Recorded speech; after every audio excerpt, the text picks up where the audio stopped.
हाँ जी बेटा। तो आज हम लोग स्टार्ट करेंगे अपना नया चैप्टर जिसका नाम क्या है? एनपीओ। क्या मतलब एनपीओ का यहाँ पे? Non profit organisations. डालिए हेडिंग बेटा चैप्टर का नाम, नॉन प्रॉफिट ऑर्गेनाइजेशंस।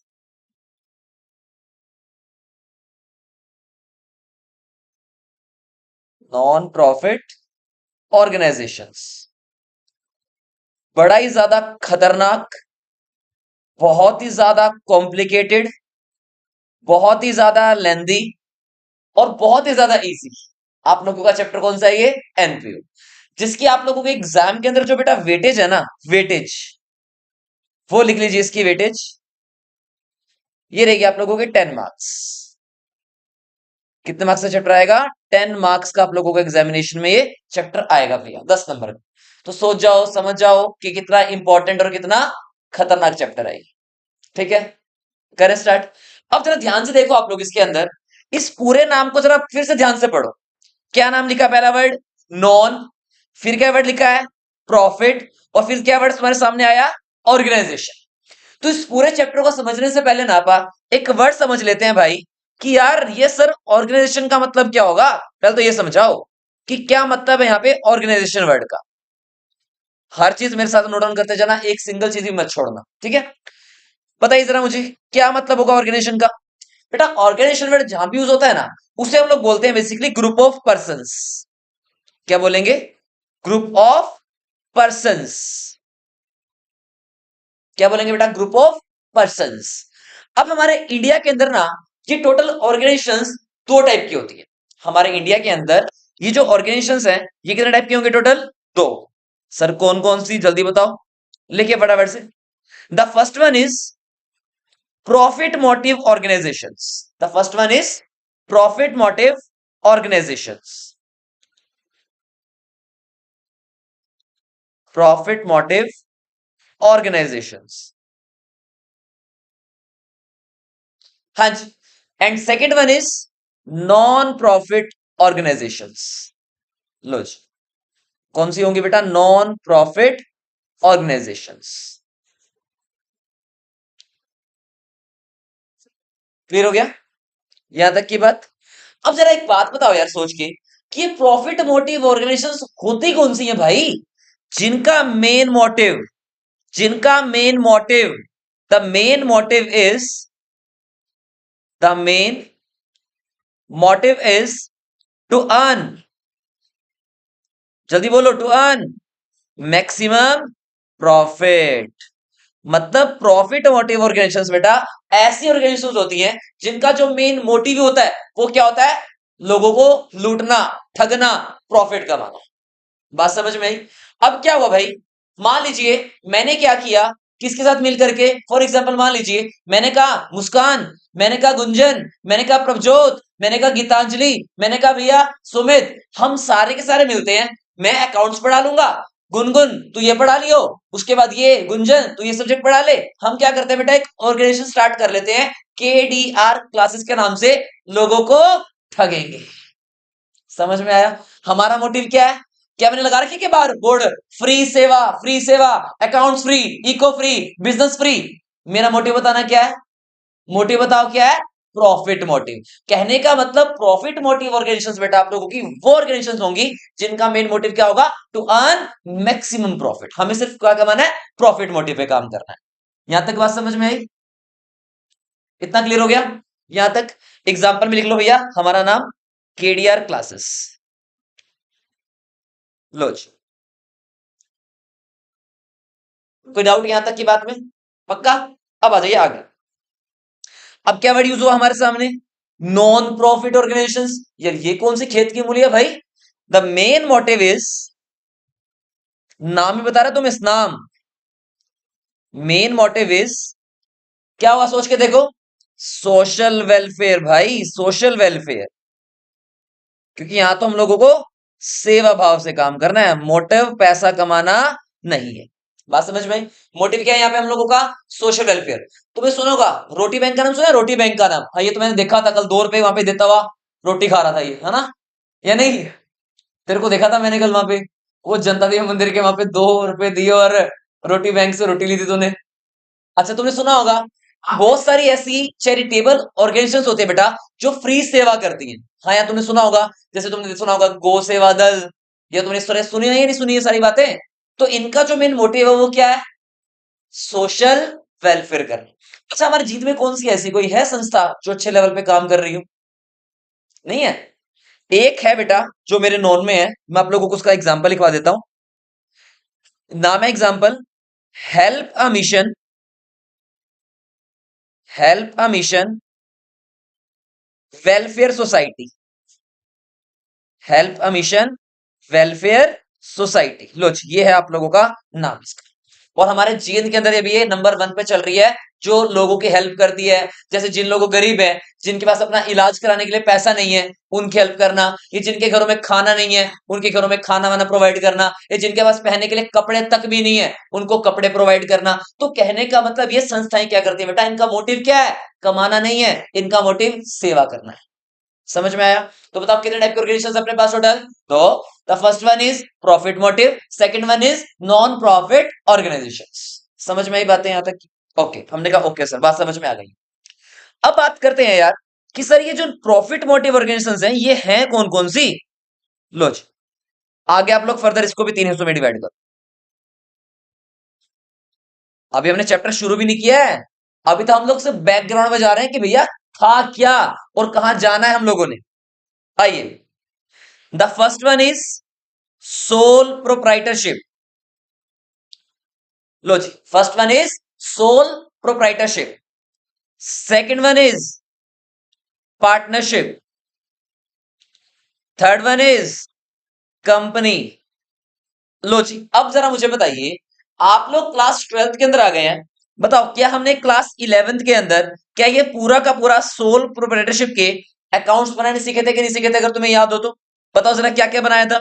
याद होगा तुम्हें, पहले नंबर पे यहां पे बनाया था ट्रेडिंग अकाउंट, फिर बनाया था प्रॉफिट एंड लॉस अकाउंट, और बैलेंस शीट बनाई थी। याद आ गए? हाँ याद आ गए। यस और नो? अच्छा हम लोग अभी ताजी ताजी पार्टनरशिप खत्म करके आए हुए हैं, बताओ जरा यहाँ पे हमने कौन कौन से अकाउंट्स बनाने सीखे थे? Profit and loss account, profit and loss appropriation account, याद आ रहा है? पार्टनर्स का कैपिटल अकाउंट, पार्टनर्स के current account, revolution account, balance sheet. Yes और नो? याद आया नहीं आए? सीखे अभी हम लोग ताजा ताजा ये। तुम्हें याद होगा बेटा, मैंने आप लोगों को कंपनी के अंदर भी कंपनी का बनाना सिखाया था, statement of profit and loss, जहां हमने वो बहुत सारे एग्जांपल देखे थे, बहुत सारी ट्रिक सीखी थी। स्वीट सब्जी नहीं चाहिए, बटर डालो on paratha, butter tadka on paratha, वो सब सीखा था हम लोगों ने। तो क्या है वो? Statement of profit and loss. फिर हमने बनाई थी बेटा कंपनी के एक अलग से बैलेंस शीट। हाँ या ना? मानते हो इस बात को? तो यहां तक की बातें। अब जरा मुझे आप लोग एक बात बताइए यार, अगर हम लोग इन अकाउंट्स को बेटा नहीं बनाएंगे तो बताना जरा, हमें कौन पकड़ के लेके जाएगा? Income tax department. Income tax कहता है भाई अगर तूने अकाउंट्स मेंटेन नहीं किए ना तो तेरी छुट्टी। मतलब हमारे ऊपर बाउंडेशन है, इनकम टैक्स डिपार्टमेंट ने हमारे को साफ साफ कह दिया है कि हम लोगों को बेटा अपने अकाउंट्स को मेंटेन करना पड़ेगा। बात आई समझ में यहां तक? लेकिन जरा एक बात बताओ, चलो मैं यहां तो मानता हूं प्रॉफिट मोटिव ऑर्गेनाइजेशंस के अंदर, मानता हूं कि यस अकाउंट्स बनाने जरूरी हैं, और अगर नहीं बनाएंगे तो कौन पकड़ेगा? Income tax department. लेकिन जरा एक बात बताना, आज हम जो चैप्टर स्टार्ट करने वाले हैं उस चैप्टर का नाम क्या था? नॉन प्रॉफिट ऑर्गेनाइजेशंस, जो कि ये है, यहां पे खड़े हम लोग इस चैप्टर को स्टार्ट करने वाले हैं। अब आप मुझे बताइए, क्या इसके लिए अकाउंट्स बनाने जरूरी हैं या नहीं? बोलो। आज जो चैप्टर हमें सीखना है, जो चैप्टर पढ़ना है, वो है नॉन प्रॉफिट ऑर्गेनाइजेशंस। तो क्या इस नॉन प्रॉफिट ऑर्गेनाइजेशंस को भी अकाउंट्स बनाने पड़ेंगे या नहीं पड़ेंगे? इनका तो हमने देख लिया कि सोल प्रोप्राइटरशिप के केस में क्या बनाना पड़ेगा? Trading, P and L, balance sheet. Partnership को क्या बनाना पड़ेगा? P and L, appropriation, partners capital, revolution account, balance sheet, ये सब चीजें बनानी पड़ेगी। रियलाइजेशन जब डिसॉल्व करते थे बिजनेस को, कंपनी के केस में भी बनाने पड़ेंगे अपने को, statement of P and L, balance sheet. तो ये बताओ यार, ये नॉन प्रॉफिट ऑर्गेनाइजेशंस क्या करेंगी जिनका तो मोटिव ही नहीं है पैसा कमाना? तुमने देखा होगा बहुत सारे मंदिर, मस्जिद, गुरुद्वारा, चर्चेस, ये दुनिया भर के हमारे पास क्या है? एनजीओस हैं, चैरिटेबल स्कूल्स हैं, चैरिटेबल हॉस्पिटल्स हैं, चैरिटेबल बहुत सारी चीजें बनी हुई है वाली।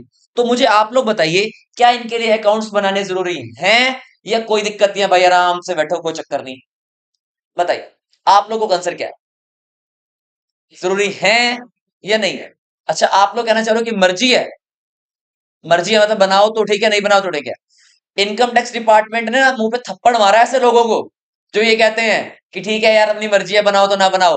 भाई साहब साफ साफ कह दिया, मुझे फर्क नहीं पड़ता चाहे आप लोग कौन हो, प्रॉफिट वाले, चाहे आप लोग कौन हो, नॉन प्रॉफिट वाले, अकाउंट्स तो आप लोगों को बनाने पड़ेंगे। लेकिन हाँ वेट, थोड़ा सा शांति। ये नहीं बनाने हैं जो हमने यहां सीखे, कुछ और ही करेंगे या कुछ और ही करना है काम अपने को। अब से एक बात बताओ, हमारे इंडिया में ऐसा कोई मुझे मंदिर बताओ यार जिसका एक दिन का टर्नओवर, एक दिन के वहां पे चंदा करोड़ों करोड़ों में आता है। बिल्कुल करेक्ट पकड़ गया, तिरुपति बालाजी का मंदिर। भाई साहब एक दिन का टर्नओवर, एक दिन का चंदा करोड़ों करोड़ों में होता है वहां पे, सोच के देखो। हाँ या ना? अब जरा सोच के देखो यार, अब ये करोड़ रुपया आ तो रहा है लेकिन जा कहाँ रहा है वो तो किसी को नहीं पता। लेकिन पता है उनके भी अकाउंटेंट होते हैं संभालने वाले। अब ये मत समझना भैया जो मंदिर के पुजारी हैं वही अकाउंटेंट हैं। अरे भाई पढ़े लिखे अकाउंटेंट है, जीसीए पास। उनको एक एक चीज का बताना पड़ता है यार कि 1 रुपए भी अगर खर्च हुआ है ना तो यहाँ पे खर्च किया है, हर चीज की डिटेल बतानी पड़ती है एनपीओ वालों को भी। बात आई समझ में? तो ये तो पक्का समझ में आ गया कि भैया इनको भी बुक्स ऑफ अकाउंट्स तो बनाने मैंडेटरी है। लो जी, बताओ जरा बुक्स ऑफ अकाउंट्स मैंडेटरी है या नहीं है? बोलो भाई, आवाज नहीं आ रही। यस, बुक्स ऑफ अकाउंट्स क्या है बेटा? मैंडेटरी है, तो बनाने तो पड़ेंगे। बात समझ में आ गई है? अब यहां तक अपने को ये बात समझ में आ गई है तो इसकी भी अकाउंट तो सीखनी पड़ेगी। मतलब खाली प्रॉफिट वालों के अकाउंट सीखने से काम नहीं बनेगा, हमें नॉन प्रॉफिट वालों की भी अकाउंट्स तो सीखनी पड़ेगी। क्लियर है? बात अच्छे से समझ में आई यहां तक की? आगे चलते हैं। अब हम लोग देखेंगे कि भैया इनको कौन कौन से बुक्स ऑफ अकाउंट्स रेडी करने पड़ते हैं, ये बात करेंगे। डाउन हेडिंग बेटा नीचे, books of accounts.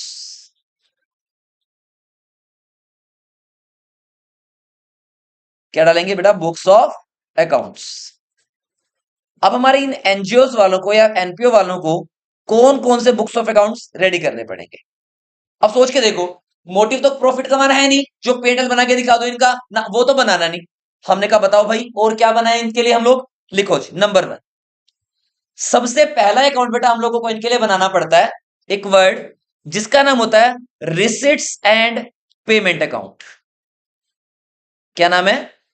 Receipts and payment account. लो जी, एक तो ये अकाउंट बनाना पड़ेगा। क्लियर हो गया? सेकंड नंबर पे, सेकंड नंबर पे बेटा इनको बनाना है इनकम एंड एक्सपेंडिचर अकाउंट। क्या बनाना पड़ेगा? Income and expenditure account. तीसरे नंबर पे बेटा जी इनको बनानी पड़ती है एक बैलेंस शीट। क्या बनानी पड़ेगी? एज क्या? Balance sheet. इसके आगे बेशक से ब्रैकेट में लिख दो, same as profit motive organisations. मतलब जो बैलेंस शीट होती है ना बेटा वो बिल्कुल सेम है, कोई चेंज नहीं है, same as profit motive organisations. तो जरा फटाफट से मुझे बताइए कि कितने टाइप के 3 अकाउंट्स बनाने पड़ेंगे, कौन कौन सी चीजें बनानी है इनको? First one is receipts and payment account, second one is income and expenditure account, and third one is balance sheet। Clear हो गया? अब डालो फटाफट से बेटा हैशटैग नंबर 1। आज सीखेंगे पूरा का पूरा यार ये रिसीट एंड पेमेंट अकाउंट का होता क्या, मतलब क्या भाई साहब। डालो हैशटैग नंबर 1। लो जी, बड़ा प्यार प्यारा सा नाम लिखो, रिसिट्स एंड पेमेंट अकाउंट। क्या नाम है इसका? Receipts and payment account.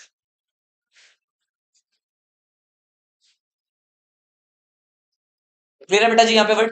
अच्छा जरा मुझे बताना यहाँ पे कितने वर्ड यूज हो रहे हैं? यहाँ पे कितने वर्ड यूज हो रहे हैं? दो। एक वर्ड यूज हो रहा है बेटा आप लोगों के सामने, वर्ड रिसीट्स। तो यह लिखो वर्ड रिसीट्स। बेटा रिसीट्स को हम लोग बोलते हैं पैसे का आना, यानी कि इनफ्लो ऑफ कैश। मतलब जब भी आपके हाथ में पैसा आएगा ना, इसका मतलब क्या हो रही है वहां पे? रिसीट्स हो रही है, इनफ्लो ऑफ कैश। दूसरा वर्ड है पेमेंट्स। बेटा पेमेंट का मतलब क्या होता है? पैसे का जाना, यानी कि आउटफ्लो ऑफ कैश, मतलब पैसे का जाना। बोलो यस और नो। मतलब रिसेंट पेमेंट अकाउंट का बिल्कुल सिंपल सा मतलब है भाई, जब भी एनपीओ के पास पैसा आएगा तो रिसीट में दिखा दो, जब भी एनपीओ के हाथ से पैसा जाएगा तो कहां दिखा दो, पेमेंट में दिखा दो। सिंपल सी बात होगी यहां तक, क्योंकि टॉपिक का नाम ही क्या है, अकाउंट का नाम ही क्या है, रिसिट्स एंड पेमेंट अकाउंट। बात समझ में आई? अब जरा ध्यान से सुनो। अब लिखो इसके बारे में बेटा पहले कुछ इंपॉर्टेंट बातें लिखे जरा। पहली बात, it is just like as, it is just like as cash book. याद करो, क्लास नंबर 11th के अंदर बेटा आप लोगों ने एक चैप्टर पढ़ा था कैश बुक, और याद करो वहां पे आपने देखा था एक वर्ड कैश बुक के अंदर, जब भी पैसा आएगा डेबिट में दिखा दो, जब भी पैसा जाएगा क्रेडिट में दिखा दो। तो वहां पे बेटा वो सेम वर्ड होते थे, रिसिट्स एंड पेमेंट। समझ में आया? क्लियर है यहां तक की बातें? नंबर 2, सेकंड लिखो, the nature of, the nature of receipts and payment account is, the nature of receipts and payment account is real, is real account। जो इसका नेचर होता है ना वो कैसा होता है, रियल अकाउंट की तरह होता है, real account. What do mean real account? Real account के अंदर बेटा हम लोग क्या करते हैं, debit what comes in and credit what goes out. मतलब जब भी आपके हाथ में पैसा आ रहा है तो कहां दिखा दो, डेबिट में, जब भी आपके हाथ में पैसा जा रहा है तो कहां दिखा दो, क्रेडिट साइड में। बात समझ में आई यहां तक की? पक्का? 100%? ओके। अच्छा जी, अब लिखो, the main M, the main M of receipt and payment account is, the main aim of receipts and payment account is to calculate, to calculate the opening and closing cash balance, opening and closing cash balance। जो बेटा main motive है ना हमारे recent payment account का, वो basically क्या है, क्या चेकआउट करना है, क्या कैलकुलेट करना है, ओपनिंग और क्लोजिंग कैश बैलेंस। बात समझ में आ गई? अभी चेकआउट करेंगे कि ऐसे फाइंड आउट करेंगे, क्या करेंगे क्या नहीं करेंगे। तो यहां तक क्लियर हो गया तो बताओ फटाफट से। फोर्थ नंबर पे लिखो, इट रिकॉर्ड्स,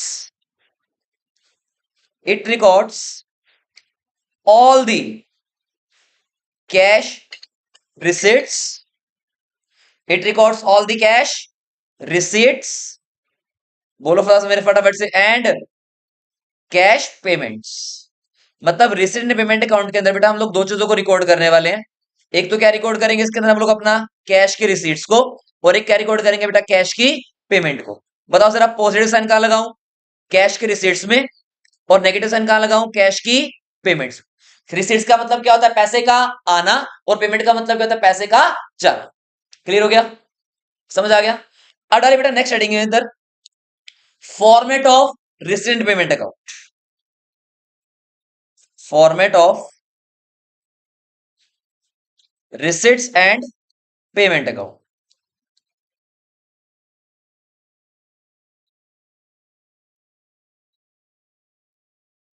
लो लिखिए फटाफट से, format of receipts and payment account. बड़े डालिए जी हेडिंग फटाफट, बनाइए एक फॉर्मेट फटाफट से जल्दी। मैं आप लोगों को इस चैप्टर के अंदर इतना ट्रेंड कर दूंगा कि दोबारा से ना, मतलब इस चैप्टर को करने की भी जरूरत नहीं पड़ेगी, रिवीजन की नीड भी नहीं हो अपने के लिए, अगर फर्स्ट अटेम्प्ट में अच्छे ढंग से आप लोगों ने समझ ली सारी चीजें तो। डालिए फटाफट से,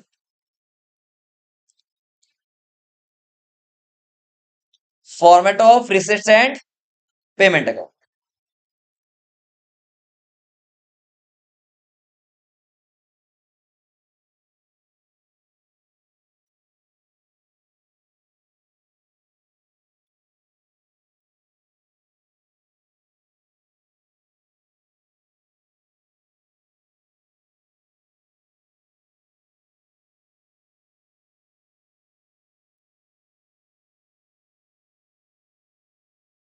क्या फॉर्मेट रहेगा? Particulars amount.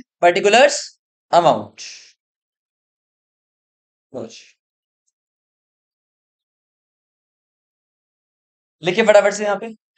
अब यहाँ लिखोगे बेटा पहले नंबर पे यहाँ पे रिसीट्स, जो पर्टिकुलर्स होगा वो कॉलम क्या रहेगा? रिसीट्स। यहाँ पे क्या होगा? अमाउंट। यहाँ पे क्या होगा? पेमेंट्स। और यहाँ पे क्या होगा? अमाउंट। क्लियर हो गया? बताओ जब भी पैसा आएगा तो कहां दिखाएंगे? डेबिट साइड या क्रेडिट साइड? जल्दी बताओ। डेबिट साइड, मतलब यहाँ पे साइन किसका डाल दूं मैं? पॉजिटिव का। और जब भी हाथ से पैसा जाएगा तो कहां जाएगा? पेमेंट में। तो पैसा क्या आएगा? साइन कैसा आएगा? नेगेटिव का। बात समझ में आई? क्लियर हो गया? अब बेटा बात को बहुत ध्यान से सुनना। ये जो पॉइंट मैं पढ़ा रहा हूं ना, ये बहुत ज्यादा इंपॉर्टेंट पॉइंट है, बहुत ही ज्यादा इंपॉर्टेंट पॉइंट। क्लियर है? अब देखो, मैंने आप लोगों से कहा कि यहां पे सारी की सारी क्या आएंगी? रिसीट्स आएंगी। इधर क्या आएंगी बेटा? सारी की सारी पेमेंट्स। मतलब जब भी पैसा आएगा तो डेबिट में, और जाएगा तो क्रेडिट साइड में। अब एक बात आप लोगों को पता है क्या याद क्या रखनी है? जो ये रिसीट्स है ना, ये टोटल दो टाइप की होती है। जो रिसीट्स है बेटा, ये टोटल कितने टाइप की होती है? टोटल दो टाइप की। जो ये पेमेंट है, ये भी कितने टाइप की होती है बेटा? टोटल दो टाइप की। पेमेंट भी कितने टाइप की होती है? दो टाइप की है। तो रिसीट्स ही, लेकिन कितने टाइप की है? दो। है तो पेमेंट ही, कितने टाइप की है? दो। सर कौन कौन सी है? The first one is revenue receipts. The first one is revenue receipts. उनका ओके। सर दूसरी कौन सी होगी फिर? सेकंड को बेटा हम लोग बोलेंगे कैपिटल रिसीट्स। सेकंड क्या बनेगी हमारे लिए? हमारी कैपिटल रिसीट्स। दोनों का मतलब पैसे का आना ही है, चाहे रेवेन्यू हो चाहे कैपिटल हो। अब आ जाइए पेमेंट पे। पहले को हम लोग बोलेंगे रेवेन्यू पेमेंट। क्या बोलेंगे? Revenue payment. और सेकंड को बेटा हम लोग बोलेंगे कैपिटल पेमेंट। लो जी, क्या बोलेंगे? Capital payment.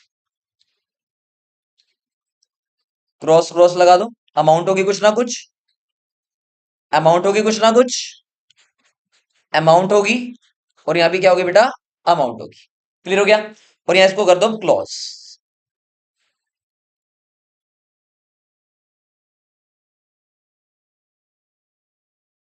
यहां तक किसी बच्चे को कोई भी डाउट है तो पहले मेरे से पूछो, उसके बाद मैं आगे बात करने वाला हूं। जल्दी बताओ। यहां तक किसी बच्चे को डाउट है किसी पॉइंट में? पक्का? अब मेरे सामने ना चार नए वर्ड्स आ गए। कौन कौन से?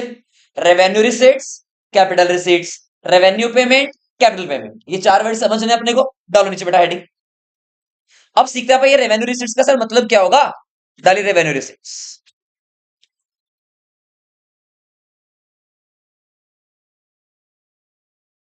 लो जी, बेटा रेवेन्यू रिसीट्स का मतलब होता है are those receipts, revenue receipts are those receipts which are which are recurring in nature, which are recurring in nature। अब आप कहोगे सर recurring nature का मतलब क्या है? मैंने कहा बेटा चिंता मत करो, recurring nature का मतलब होता है routine in nature, comma recurring in nature और routine in nature, routine in nature। Clear हो गया? कहने का मतलब बेटा रेवेन्यू रिसीट्स का मतलब होता है ऐसी रिसीट्स जो हमारे को पैसा रूटीन में मिलता है। कैसे मिलता है? रूटीन में। अब एक बात बताओ, मान लीजिए ये मेरा केडीआर मंदिर एक टाइप का क्या है, आप डेली रूटीन में मत्था टेकने के लिए आते हो। आपने क्या किया? अपनी पॉकेट में से निकाले 10 रुपए, और मैंने क्या रखी होगी आगे? दान पेटी। आपने क्या है? ओम भूर्भुवः स्वः, जो भी आपने किया, आपने क्या किया? 10 रुपए डाले। बताओ मेरे पास पैसा आया ही नहीं आया? आया। आप रोज आओगे, रोज पैसा डालोगे, रोज आओगे, रोज पैसा डालोगे, तो ये बताओ ये पैसा मेरे लिए डेली आ रहा है या कभी कभार आ रहा है? आ रहा है ना? तो इसका मतलब जो भी आप लोगों को बेटा डोनेशन मिली, जो भी आप लोगों को डोनेशन मिली है, बताओ ये पैसा मेरे लिए रेवेन्यू है या कैपिटल है? जल्दी बोलो। रेवेन्यू। समझ में आया? है तो रिसीट, पैसा तो आ रहा है, लेकिन कौन सा ये वाला? रेवेन्यू रिसीट होती है। बात समझ में आई? क्लियर हो गया? यस और नो? पक्का? ओके। अब लिखिए सेकंड नंबर पे कैपिटल रिसीट्स। लो जी, क्या वर्ड अपने पास? Capital receipts. बताओ कौन सी होंगी? समझ आओ तो इसी से ऊपर से, are those receipts, are those receipts which are, बोलो, non recurring, which are non recurring in nature, comma non routine in nature, मतलब कभी कभार, non routine in nature. Sir मतलब बात थोड़ी समझ में नहीं आई, जब ही नहीं बात। सर कैसे कह रहे हो आप? क्या मतलब है कहने का? थोड़ा भावार्थ तो समझाओ यार, कहना क्या चाहते हो? समझाएं, बोलो, समझा दे? पक्की बात है या नहीं? चलो आगे सुनिए मेरी बात को, चलो इसको बड़े अच्छे तरीके से समझाता हूं मैं आप लोग। बड़े ध्यान से सुनना मेरी बात को, जो आप लोगों को कहना चाह रहा हूं। देखिए, ये मेरा मंदिर है और मैं कौन हूं? मंदिर का पुजारी। ठीक है, आप लोग डेली रूटीन में मेरे पास आते हैं। मान लीजिए मैं बात करता हूं अपने नमन की। इसने क्या किया? आज मथुरा टेकने के लिए आया, अपनी पॉकेट से 10 रुपए मेरे गुल्लक में डाल दिए। बताओ ये कौन सी डोनेशन है? सिंपल है ना भाई। रेवेन्यू या कैपिटल है? जल्दी बताओ। रेवेन्यू। अगले दिन फिर आया, इसने अपनी जेब से 50 रुपए डाले। रेवेन्यू या कैपिटल? अगले दिन फिर आया, 100 रुपए डाले। Revenue capital? अगले दिन फिर आया, 1000 डाले। Revenue capital? अगले दिन फिर आया, 10,000 रुपए डाले। Revenue capital? अगले दिन फिर आया, 50,000 डाले। Revenue capital? अगले दिन फिर आया, 1,00,000 रुपए डाला। Revenue capital? अगले दिन फिर आया, 10,00,000 रुपए डाले। Revenue capital? अगले दिन फिर आया, 1 करोड़ रुपए डाले। Revenue capital? अब मुझे बस इतनी बात बता दो यार, क्या ये जो पैसा इस बंदे ने यहाँ पे डाल दिया गुल्लक में, क्या इसने मेरे से एक बार भी पूछा, सर मैंने जो ये पैसा डाला था, दान दिया था, उसका आपने क्या किया? बोलो जरा, पूछते जाके। आज गुरुद्वारे मत्था टेकने गए, 10 रुपए डाले। हाँ सर, 10 रुपए का क्या किया आपने मेरा? बताओ, पूछते हो? सर नहीं। तो इसका मतलब इस टाइप की जो डोनेशन होती है ना बेटा, इनको हम लोग बोलते हैं सिंपल डोनेशन। क्या होती है? Simple donation. बात समझ में आई? क्लियर हो गया? यहां तक वर्ड क्लियर है? अब आगे सुनिए। अब जस्ट उसके नेक्स्ट डे, जब वो 10 लाख जमा हो गए थे ना, करोड़ भी जमा हो गए थे मेरे ख्याल से, चलो अगले दिन फिर से अभी नहीं मेरे पास आया, मैं कौन हूं? मंदिर का पुजारी। अभी मेरे पास आया, कहता सर एक रिक्वेस्ट है। पुजारी जी एक रिक्वेस्ट है। मैंने कहा हाँ जी बेटा बोलो। कहता सर आपसे हाथ जोड़ के प्रार्थना है, मैं बाहर देखता हूं यार, जो बड़े गरीब से लोग होते हैं ना, अपने ना मंदिर के बाहर ना यार एक वाटर कूलर है, वो लगा नहीं हुआ है। मैं ना आपको ये 50,000 रुपए देता हूं, एक काम करना, आप ना इससे क्या लगवा दो, मंदिर के बाहर एक वाटर कूलर लगवा दो। हाँ या ना? अब बताओ, मेरे पास वो पैसा आ गया, मंदिर के पास वो पैसा आ गया। हाँ या ना? आया है नहीं आया? पक्की बात है? ओके, चला गया मेरे को पैसे दे करके। एक दिन बीत गया, यार बाहर लगे तो नहीं मिस्त्री मुस्त्री यार लगाने वाले। दूसरा दिन बीत गया, नहीं लगे हुए। तीसरा दिन बीत गया, नहीं लगे मिस्त्री। चौथा दिन लग गया, नहीं लगे मिस्त्री। 10 दिन बीत गए, नहीं लगे मिस्त्री। 20 दिन बीत गए, नहीं लगे मिस्त्री। 21वें दिन तो पता क्या करेगा? मेरी गुद्दी पकड़ेगा आके, सर जो मैंने आपको 50,000 रुपए दिए थे, कहाँ है वो? कहाँ गायब कर दिए? जरा यहाँ पे बताना जरा। पहले जब इसने मेरे को 10 लाख रुपए भी दिए थे, 1 करोड़ भी दिया था, तब तो इसने मेरे से नहीं पूछा सर वो पैसा कहाँ गया, लेकिन अभी क्यों पूछ रहा है? आप बताना जरा। क्योंकि जो ये डोनेशन थी ना, ये स्पेशल डोनेशन थी। कैसी थी? Special donation. बात समझ में आई? अब बता, ये वाला पैसा तो एक ही बार ही आएगा, ये बार बार आएगा? हाँ, आज कूलर लग गया, सर तोड़ दो फिर नया लगाओ, ऐसा होगा क्या? अरे नहीं भाई, ये तो एक ही बार आएगा पैसा। बात समझ में आई क्या कहना चाह रहा हूं मैं? तो तुम लोगों ने कभी शमशान घाट देखा है? चले लेके ट्रिप पे चलते हैं, शमशान घाट वाले ट्रिप पे चलना है क्या? ये गाड़ी करते घुमा लाते तुम्हारे को शमशान घाट में। तुमने वहां पर देखा होगा, जो वहां पे बेटा दीवारें या कुछ वहां पे लगा होता है ना, तुमने वहां देखा होगा, यह इसकी याद में बनवाया गया। तो स्कूल के बाहर भी होगा भाई, पक्का गारंटी से, पंखों तक भी लिखवाते हैं वो लोग। हाँ भाई, यह उसकी याद में बनवाया, फलाना ढिंगाना लिखे होते हैं, देखेंगे नहीं देखी? हाँ या ना? क्या मतलब है इसका? क्या मतलब है इसका? बेटा वो भी तो डोनेशन है, वो डोनेशन ही है, लेकिन वो स्पेशल है या रेवेन्यू है या कैपिटल है? जल्दी बोलो। स्पेशल है, जो एक ही बार मिलेगी। आप समझ में आ गया दोनों पॉइंट में क्या कंपैरिजन होता है, सिंपल में और स्पेसिफिक में? क्लियर है? जो सिंपल होती है बेटा वो कैसी होती है? रेवेन्यू नेचर की। जो स्पेशल होती है वो कैसी होती है? कैपिटल नेचर की। बोलो बात समझ में आई या नहीं आई? फटाफट बताओ। पक्का? तो दोनों रिसीट्स क्लियर होगी, रेवेन्यू और कैपिटल 100% अच्छे तरीके से, गारंटी के साथ, पक्का। ओके, अब लिखिए फटाफट से रेवेन्यू पेमेंट। लो जी, क्या वर्ड है? Revenue payment. बताओ भैया कौन सी हो गया, मैं नहीं बताऊंगा यार। Are those payments, are those payments which are recurring in nature, और रेकरिंग नेचर को मैं क्या कहूंगा? रूटीन इन नेचर, और रूटीन इन नेचर। बताना जरा कोई ऐसा एग्जांपल, बताओ जरा कोई एग्जांपल। अच्छा, जो मैंने अपनी एनपीओ के अंदर वो केयर टेकर रखे रखे होंगे, क्या उनको सैलरी सैलरी देनी पड़ेगी कि नहीं देनी पड़ेगी? सोच के देखो। हाँ या ना? केयर टेकर होता है ना बेटा, जो एनपीओ को संभालते हैं। हाँ या ना? है या ना? अच्छा, मान लो इलेक्ट्रिसिटी का बिल आएगा, यही होता है इलेक्ट्रिसिटी बिल माफ है भाई तुम्हारे लिए, मत दो। अरे बिल तो भरना पड़ेगा भाई।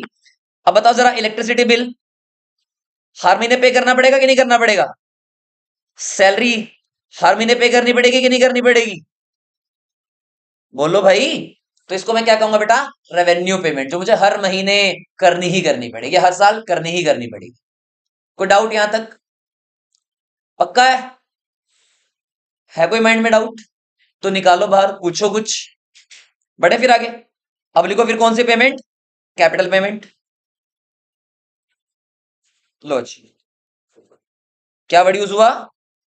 Capital payment. बताओ जरा कौन सी होंगी? Which are non recurring in nature. और व्हाट डू यू मीन बेटा नॉन रेकरिंग इन नेचर? और non routine in nature, non routine in nature. लिखिए फटाफट से, नॉन रूटीन इन नेचर। कोई एग्जांपल बताना जरा।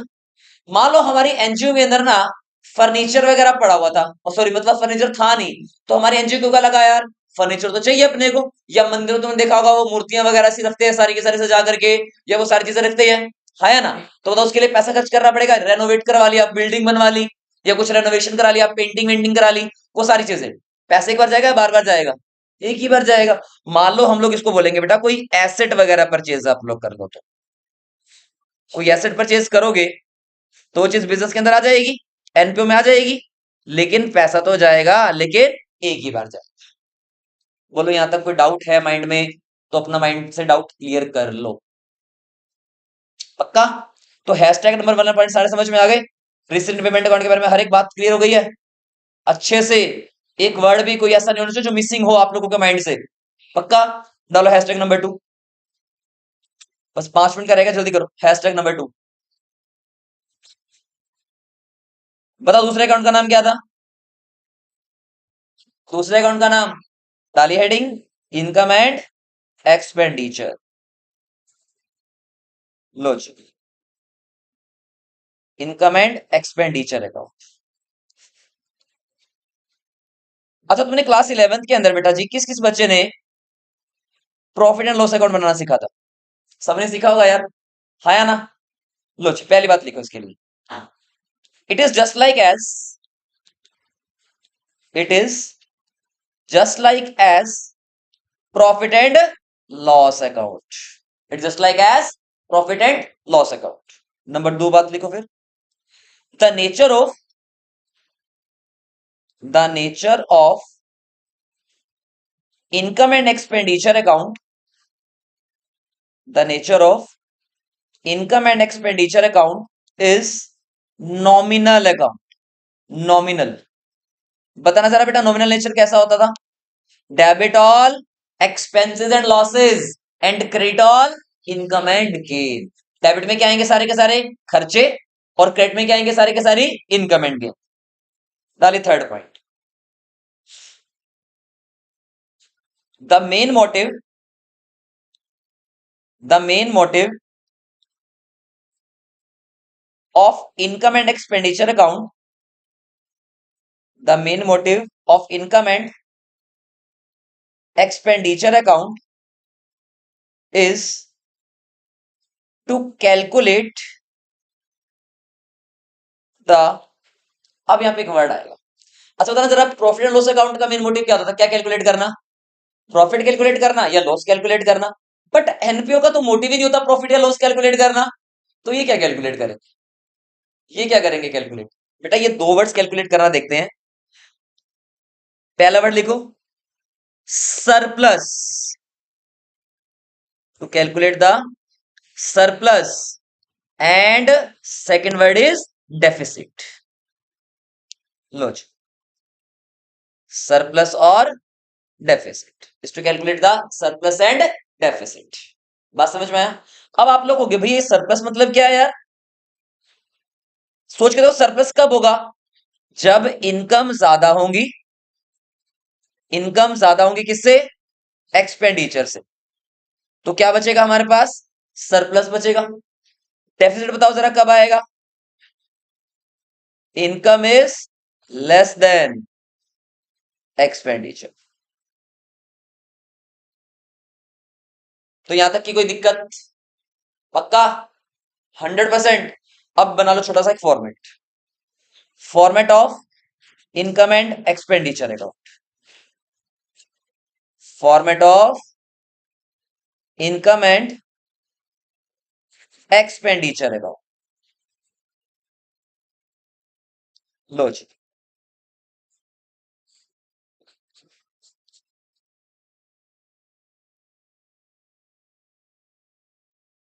डालिए।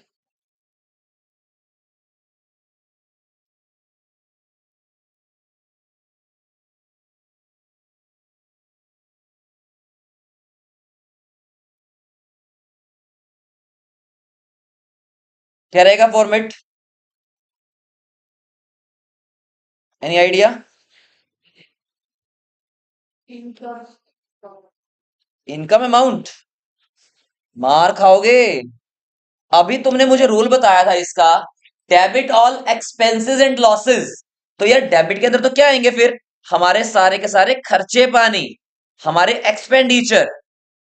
तो फॉर्मेट रहेगा एक्सपेंडिचर अमाउंट, इनकम अमाउंट। लो जी, आई बात समझ में या नहीं आई ये बताओ।